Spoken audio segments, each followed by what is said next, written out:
Just as the echo follows the sound, so too do our memories follow the attention we give them. Nothing arises without a cause, and no image appears without the mind turning toward it.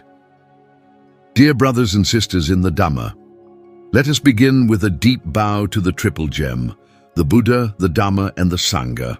Today, I invite you to explore a quiet, tender mystery, one that many of us, especially those who've walked a few more seasons of life, encounter in our meditation practice. Why do old memories, long forgotten, deeply buried, suddenly rise to the surface? You sit in stillness. The breath moves in and out like a quiet tide. Peace begins to settle. Then out of nowhere, a vivid image arises.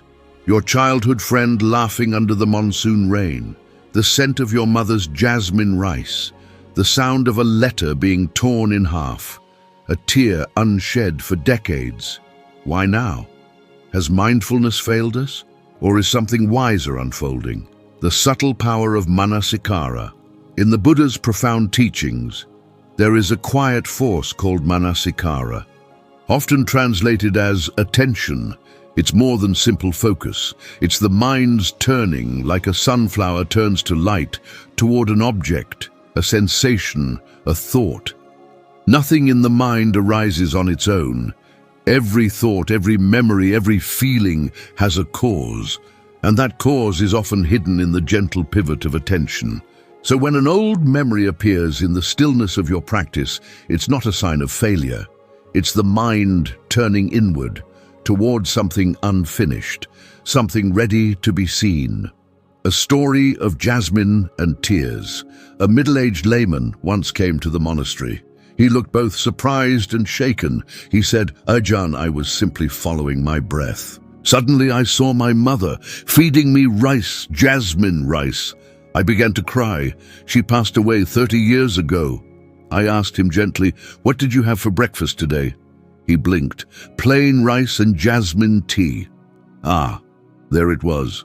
A simple aroma had stirred the waters of memory, not by choice, not by effort, but because the conditions were right. And attention, like a quiet boat, floated to the surface of that memory, not as a distraction, but as a message. Memory is not the enemy. Many of us, when such memories arise, react with frustration. I'm supposed to be meditating. Why is my mind doing this? But dear friends, resistance is just another disguise for aversion, and aversion only tightens the knots in our hearts. Instead of pushing the memory away, what if we welcomed it, like an old guest returning home? A memory is not a mistake. It's often the heart, knocking gently, asking, "Can you hold this now?" The letter in the fire. Let me tell you about May Thip, a kind woman in her 70s who visited our retreat. During a walking meditation, she said she saw a letter, her late husband's letter from the war. She had burned it after he passed away. "Ajahn," she whispered, "I haven't thought about that letter in 40 years. Why now?" "What were you meditating on?" I asked. She paused, then said, "Forgiveness."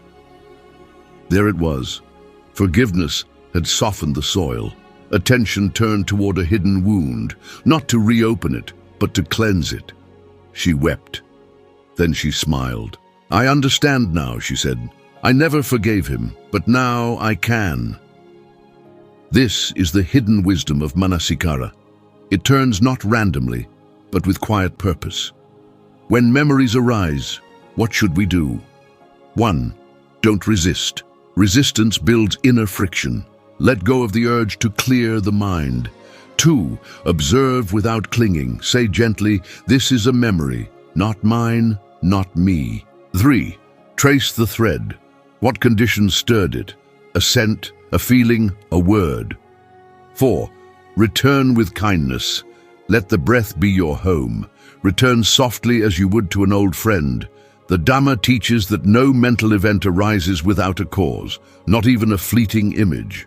So if a memory shows up, it means the ingredients for its appearance are present. A scent, a mood, an inner readiness. Mindfulness doesn't stop these appearances. It simply helps us see them clearly and hold them gently. When mindfulness is strong, attention becomes wise. When mindfulness is weak, attention becomes reactive. The lesson of the broken bowl. Years ago, I dropped a sacred bowl, given to me by my teacher. I was heartbroken. For weeks during walking meditation, that image haunted me. The moment it shattered. One day I stopped walking, placed my hand on my heart and asked, "Why is this pain still here?" And the silence replied, "Because you tied your worth to the bowl." Its breaking was not a mistake. It was a teaching. That day, something shifted. The memory still visits me now and then, but not with pain. It returns with gratitude. Final reflection. So I say to you, dear friends, when old memories rise, don't call them intrusions, call them returns. They come because something inside you is ready to release, ready to reconcile, ready to understand. Don't fight the waves. Float, watch, learn. With mindfulness, you'll not drown in them. You'll rise above them. You'll see their shape, their root, and then you'll let them go. Let this be your gentle practice. See the arising, understand the condition, return with compassion. Rejoice in the Dhamma's unfolding. May your journey be soft and strong. May your heart open with wisdom. May you find peace in all that rises and all that passes away. Sadhu, sadhu, sadhu.